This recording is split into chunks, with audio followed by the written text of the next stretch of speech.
할렐루야. 사순절 40일 기도학교 제11장 12장 새벽기도. 오늘 본문은 마가복음 1장 35절로 39절입니다.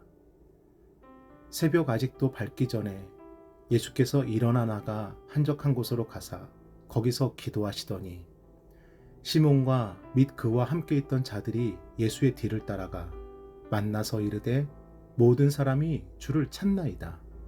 이르시되 우리가 다른 가까운 마을들로 가자. 거기서도 전도하리니 내가 이를 위하여 왔노라 하시고 이에 온 갈릴리에 다니시며 그들의 여러 회당에서 전도하시고 또 귀신들을 내쫓으시더라. 아멘. 예수님께서는 하나님의 아들이시며 만물을 지으셨고 다스리시며 능치 못함이 없으십니다. 그럼에도 특별히 새벽을 깨워 기도하셨습니다. 그 이유가 무엇일까요? 먼저는 새벽의 기도가 영혼의 거울이기 때문입니다. 우리는 외출할 때 거울을 보며 묻은 것은 없는지, 머리는 헝클어지지 않았는지 우리의 모습을 비춰보죠. 마찬가지로 새벽의 기도를 통해 우리는 우리의 보이지 않는 마음과 생각과 영의 상태를 비춰볼 수 있습니다. 내려놓지 못하는 것은 무엇인지, 붙잡혀 있는 것은 무엇인지, 감사하고 사랑하는 것은 무엇인지, 오늘 이 하루를 어떻게 시작해야 하는지, 진실한 회개의 마음과 간절한 믿음의 소망을 비춰볼 수 있는 영혼의 거울이 새벽 기도입니다.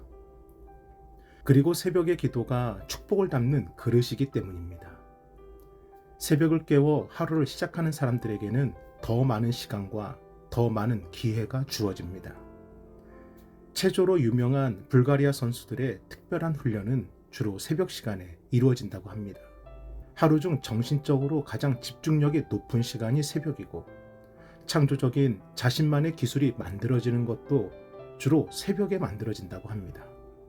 현대그룹의 고 정주영 회장은 늘 새벽 5시에 일어나 온 가족과 함께 식사하고 하루를 시작했던 것으로 유명했고, 이랜드 그룹의 박성수 회장은 새벽 기도로 하루를 시작한 것으로 알려져 있습니다.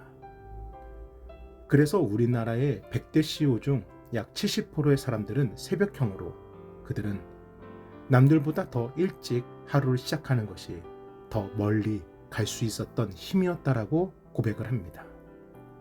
이처럼 성공을 위해 그들이 선택한 새벽의 시간이 그들에게 기회였던 것처럼 우리가 새벽의 시간을 새벽의 기도로 하나님께 드리는 것은 진실로 축복을 담는 그릇이 됩니다.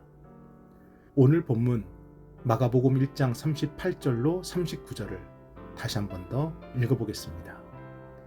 이르시되 우리가 다른 가까운 마을들로 가자. 거기서도 전도하리니 내가 이를 위하여 왔노라 하시고 이에 온 갈릴리에 다니시며 그들의 여러 회당에서 전도하시고 또 귀신들을 내쫓으시더라. 아멘.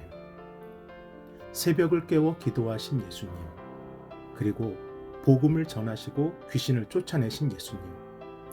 이처럼 예수님의 사역은 새벽의 기도가 시작이었고, 복음을 전하시고 귀신을 쫓아내신 능력은 새벽의 기도를 통해 임하여졌습니다.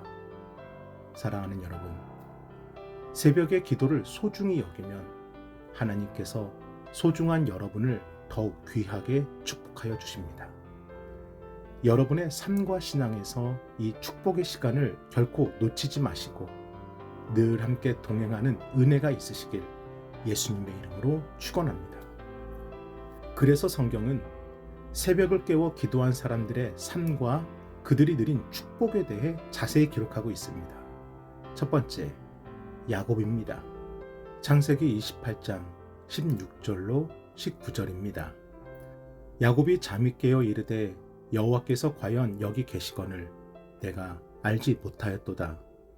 이에 두려워하여 이르되 두렵도다. 이곳이요 이것은 다름 아닌 하나님의 집이요 이는 하늘의 문이로다 하고, 야곱이 아침에 일찍 일어나 베개로 삼았던 돌을 가져다가 기둥으로 세우고 그 위에 기름을 붓고 그곳 이름을 베델이라 하였더라. 이 성의 옛 이름은 루스더라. 아멘. 아브라함의 손자이며 이삭의 아들인 야곱. 야곱에게는 같은 날 태어난 쌍둥이형 에서가 있었는데, 당시 히브리 민족은 장자 문화로 장자에게 가문의 권한과 재산을 물려주었습니다. 그런데 어느 날 사냥을 마치고 돌아온 에서가 극심한 배고픔으로 인해 동생 야곱이 만든 죽을 얻어먹으려고 자신의 장자권을 가벼이 여겨 동생에게 팔아버립니다. 그리고 후에 아버지 이삭이 나이가 들어 이제 에서에게 장자의 축복을 주려는 그때, 동생 야곱이 꾀를 내어 어머니 리브가와 함께 아버지 이삭을 속이고 대신 장자의 축복을 받습니다. 그런데 사실 에서와 야곱이 어머니의 태 속에 있을 때에 하나님께서 말씀해 주셨습니다. 형이 동생을 섬기게 될 것이다. 그런데 이삭과 특히 어머니 리브가는 인간적인 생각과 욕심으로 하나님의 계획을 이루고자 했던 것입니다. 결국 어떻게 되었을까요? 어머니 리브가는 자녀들의 골육상잔의 비극을 피하고자 야곱을 자신의 오빠 집으로 도망치게 하는데, 그 이후로 무려 20년 동안 형에 대한 두려움을 갖고 야곱은 숨어 살게 됩니다.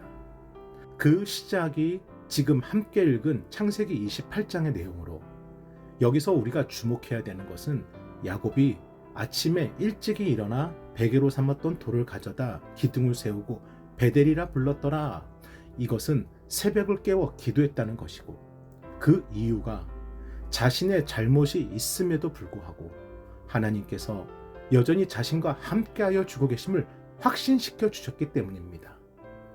사랑하는 여러분, 새벽을 깨워 기도하게 하신 것은 짐을 내려놓으라는 것입니다. 여전히 내려놓지 못하는 것, 잡고 있다 생각하지만 실상은 붙잡혀 있는 것, 그 모든 것을 하나씩 내려놓을 수 있는 기회를 이 새벽에 주신 것입니다. 그래서 새벽의 기도가 영혼의 거울이고 축복의 그릇입니다. 하나씩 내려놓으십시오. 붙잡고 있어 봐야 주님 앞에 서면 다 부끄러운 짐일 뿐입니다. 진실로 결단하시어 온전히 평안을 누리는 삶이 되시길 축복합니다. 두 번째, 에스라입니다. 느헤미야 8장 2절에서 3절입니다.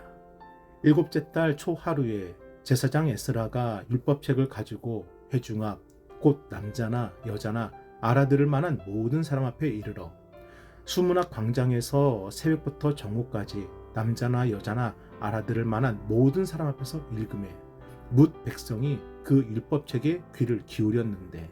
아멘. 전쟁으로 인해 이스라엘의 예루살렘 성벽이 무너졌습니다. 예루살렘 성벽이 무너졌다는 것은 단순히 외관이 무너진 것이 아니라 그들의 신앙의 근간과 믿음의 바탕까지도 무너졌음을 의미하였습니다. 그래서 느헤미야는 온 힘을 다해 52일 만에 무너진 성벽을 재건하였고 흩어졌던 이스라엘 백성들을 다시 예루살렘으로 돌아오게 하였습니다. 그리고 제사장 에스라는 다 함께 모여 새벽부터 정오까지 하나님의 말씀을 묵상하며 무너졌던 그들의 믿음의 신앙을 다시 회복하고자 영적 무장을 단행하는 것입니다. 마치 우리 기도의 공동체가 사순절 40일 기도학교를 통해 예수님의 십자가 길을 따라가고 성경으로 기도를 배워 영적 무장을 하는 것과 같은 것입니다. 사랑하는 여러분, 새벽을 깨워 기도하는 것은 축복입니다. 기회이고 감사이고 은혜입니다. 특별히 여러분의 가정에서 예배의 자리, 기도의 자리를 만드시어 이 새벽을 하나님께 드리시는 그 마음이 참으로 아름답고 위대하고 소중합니다. 끝까지 새벽을 열어 기도의 자리를 지켜나가는 우리 모두가 되길 예수님의 이름으로 축복합니다. 아멘. 우리 함께 기도하겠습니다.